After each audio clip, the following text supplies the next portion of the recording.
Hi అండి. ఏదైతే 'మహా న్యూస్‌పై' అయితే బీఆర్ఎస్ కార్యకర్తలు గాని, వాళ్ళ నాయకులు వెళ్లి కొంతమందైతే అక్కడైతే చాలా దారుణంగా అయితే అక్కడ ఫర్నిచర్‌నైతే డ్యామేజ్ చేశారండి.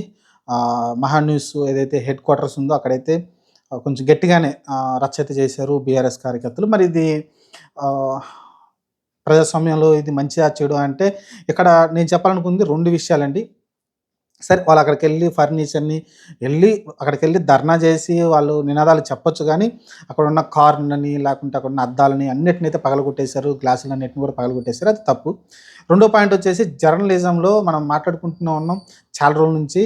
జర్నలిజం దారి తప్పింది. జర్నలిజం ఒక వ్యక్తికి, ఒక పార్టీకి, ఒక నేతకి కొమ్ము కాస్తా ఉన్నాయి.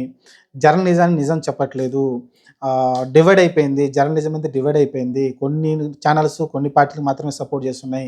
కొన్ని ఛానల్స్ కొన్ని పార్టీలు మాత్రమే సపోర్ట్ చేస్తున్నాయి. ఎక్కువగా సోషల్ మీడియానే నమ్ముకుంటున్నారు. కాబట్టి ఇలాంటి సిట్యుయేషన్‌లో 'మహా న్యూస్' సంబంధించి అక్కడ దాంట్లో రెగ్యులర్‌గా లాస్ట్ ఒక 15 రోజుల నుంచి అంట వాళ్ళ థంబ్‌నెయిల్‌ని తర్వాత చూశాను. ఇప్పుడు నేను చూసి మీకు వీడియో చేస్తున్నా. థంబ్‌నెయిల్ నేను చూశాను. పలానా అమ్మాయిని ఇంటికి రమ్మన్నాడు.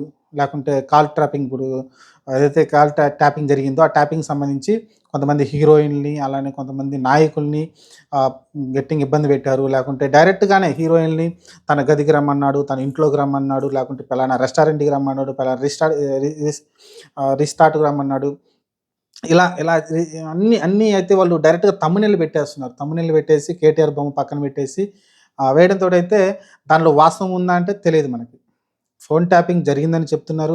దాదాపు 800 కాల్స్ ఏదో 800 మంది ట్యాపింగ్ జరిగిందని చెప్తున్నారు. వాళ్ళందరినీ విచారణ జరుగుతుంది. కోర్టులో కేసు ఉంది. అది విచారణ జరుగుతుంది. విచారణ జరిగినాక ఫైనల్ అయినాక నిజంగానే ఇతను వీళ్ళందరి ఫోన్‌లు ట్యాపింగ్ చేశాడా? సమంతది కావచ్చు, లేకుంటే ఆ అమ్మాయి రకుల్ ప్రీతి కావచ్చు. చాలామంది కొంతమంది హీరోయిన్‌లు ఉన్నారు. కొంతమంది నాయకులు ఉన్నారు. వీళ్ళందరూ ఫోన్ ట్యాపింగ్ జరిగినయితే జరుగుతున్న వాస్తవం మరి చూడాలి. వాస్తవం అనేది ఇంకా కోర్టు తేల్చలేదు గాబట్టి, నిజాలు ఇంకా బయటకి రాలేదు గాబట్టి, ఇది జస్ట్ అపోహ మాత్రమే. జస్ట్ అపోహ మాత్రమే ఇది. మరి ఈ అపోహని ఆహ్, మరి వాళ్ళు డైరెక్ట్‌గా జరిగినట్టే 'మహా న్యూస్' వాళ్ళు ప్రచారం చేశారు గాబట్టి, అది జర్నలిజంకి విరుద్ధం. ఎందుకంటే, ప్రజాస్వామ్యంలో జర్నలిస్ట్‌కి ఒక స్వేచ్ఛ ఇచ్చారు. ఏంటి? జరిగిన నిజాన్ని ప్రజలకు చెప్పడం. అక్కడ ఏదన్నా ఇన్సిడెంట్ జరిగితే, ఆ ఇన్సిడెంట్‌ని చూసి దాన్ని పేపర్‌లో గాని, న్యూస్‌లో గాని చెప్పడం జర్నలిస్ట్ బాధ్యత. కానీ ఇక్కడ ఊహాజనితంగా ఒక వ్యక్తి పైనైతే తన వ్యక్తి యొక్క వ్యక్తిత్వాన్ని హననం చేసే విధంగా మాటలు వచ్చాయి కాబట్టి, ఎందుకంటే కేటీఆర్ గురించి చాలా బ్యాడ్‌గా, వల్గర్‌గా ఉన్నాయి కాబట్టి వాళ్ళ కార్యకర్తలు ఆగ్రహించడంలో తప్పు లేదు. కానీ కార్యకర్తలు ఎళ్లి అక్కడికి కొట్టడం, అదే అక్కడున్న ఫర్నిచర్‌ని డ్యామేజ్ చేయడము, కార్‌ని అద్దాలు, ఆఫీస్ అద్దాలు పగలగొట్టడం అనేది కొంచెం తప్పే. వాళ్ళ నిరసనలు తెలియజేయొచ్చు. అక్కడికెళ్ళి నుంచొని ఒక 50 మందో ఎంతమంది ఎళ్లి వాళ్ళ ఆఫీస్ ముందైతే నినాదాలైతే చేయొచ్చు గానీ, ఇలా పగలగొట్టడం అనేది తప్పే. దాన్ని నేను కూడా ఖండిస్తున్నా. కానీ జర్నలిజంలో ఎథిక్స్ అనేది చచ్చిపోతున్నాయి. అది కొంచెం 'మహా న్యూస్' కూడా అర్థం చేసుకోవాల్సి ఉంటుంది. ఆయనే బయటకొచ్చారు. 'మహా న్యూస్' ఓనరే బయటకొచ్చి ఒక మాట అంటున్నాడు. ఏమనంటే ఇది చాలా దారుణం. జర్నలిస్టులు బతకనీయరా? జర్నలిజం స్వేచ్ఛని హరించేస్తున్నారు అని ఒక మాట అంటున్నాడు. బతకనీయరా అన్నప్పుడు. ఇదే 'మహా న్యూస్' మనకు తెలిసిందే టీడీపీకి సపోర్ట్ చేస్తుంది. 'మహా న్యూస్' అనే ఆయన.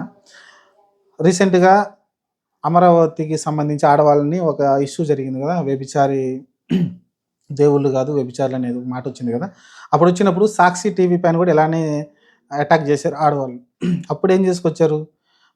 ఆడవాళ్ళు అంటే అక్కడున్న వాళ్ళని వాళ్ళు పోరాటం జేస్తున్నారు. అప్పుడు గూడా ఫర్నిచర్ పగలగొట్టారు. 'సాక్షి' టీవీ బయట మొత్తం ఫర్నిచర్ అంతా పగలగొట్టి అన్నీ జేశారు.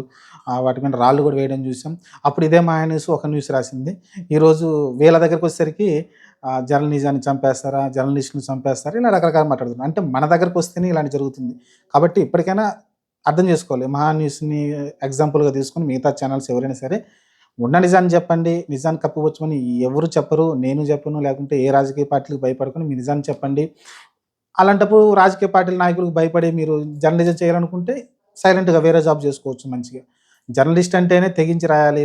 నాయకులు బెదిరిస్తారు. అందరూ బెదిరిస్తారు. మిమ్మల్ని చంపుతామంటారు. రకరకాల థ్రెట్‌లనేవి వస్తూనే ఉంటాయి సహజం జర్నలిస్టులకి.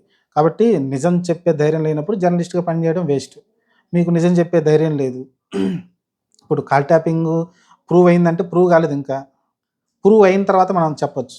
నిజంగానే కేటీఆర్ ఒక అమ్మాయితో తిరిగాడు, లేకపోతే నిజంగానే ఒక అమ్మాయిని పిలిచాడు. అది కోర్టు తేల్చాలి. కోర్టు తేల్చినాక మనం మాట్లాడదాం. కాబట్టి అప్పటిదాకా కొంచెం సైలెంట్‌గా ఉంటే బావుంటుంది. చూద్దాం మరి ఏం జరగబోద్దో.